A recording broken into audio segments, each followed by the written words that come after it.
የተጀመረውን ለውጥ ከዳር ለማድረስ እንዲሁም የልማት ፍላጎትን ለማረጋገጥ ዲሞክራሲን ማጎልበትና የሕግ የበላይነትን ማረጋገጥ መሰረታዊ ጉዳዮች ናቸው።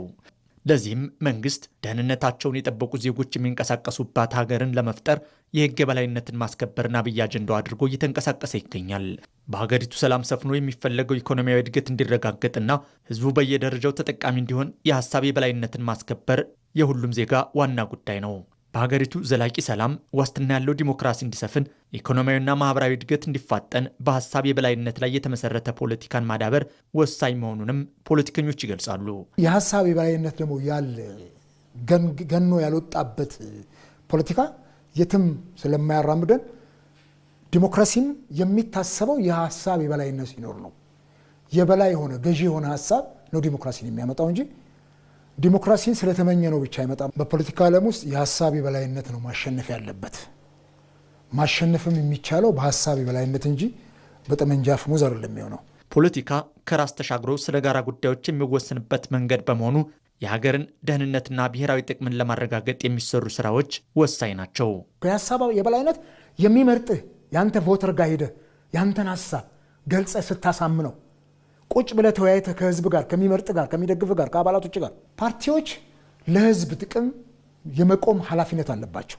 ይሄን ካላደረጉ ህዝቡ በድምፁ ይቀጣቸዋል።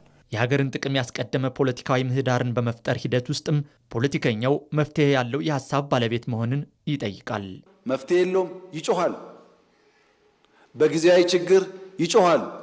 ኢትዮጵያ ውስጥ ያለው ነው፣ ሀሳብ አይደለም።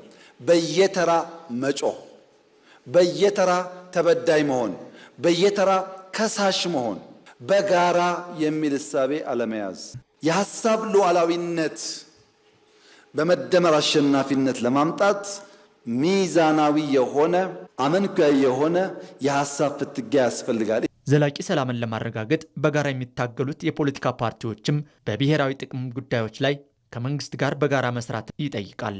የምግብ ዋስትና ኢሹ፣ የክላይሜት ኢሹ፣ የግሪን ሌጋሲ ኢሹ፣ የአካባቢን ጥበቃ በተመለከተ ይሄ በሙሉ የብሔራዊ ጥቅም ናሽናል ኢንተረስት ኢሹ ናቸው። እነዚህ ነገሮች ላይ ሳናቅማማ ተባብረን ተጋግዘን መስራት አለብን። ገዢውን መንግስት ማገዝ አለብን። ብሔራዊ ጥቅሞቻችን በሆኑ ጉዳዮች ላይ በጋራ ነው የምንነሳው፣ በአንድነት ነው የምንነሳው። በብዙ ጉዳዮች ልንለያይ እንችላለን። በሀገራዊ ጉዳይ ላይ ግን ምንም አይነት መለያየት ሊኖር አይገባም።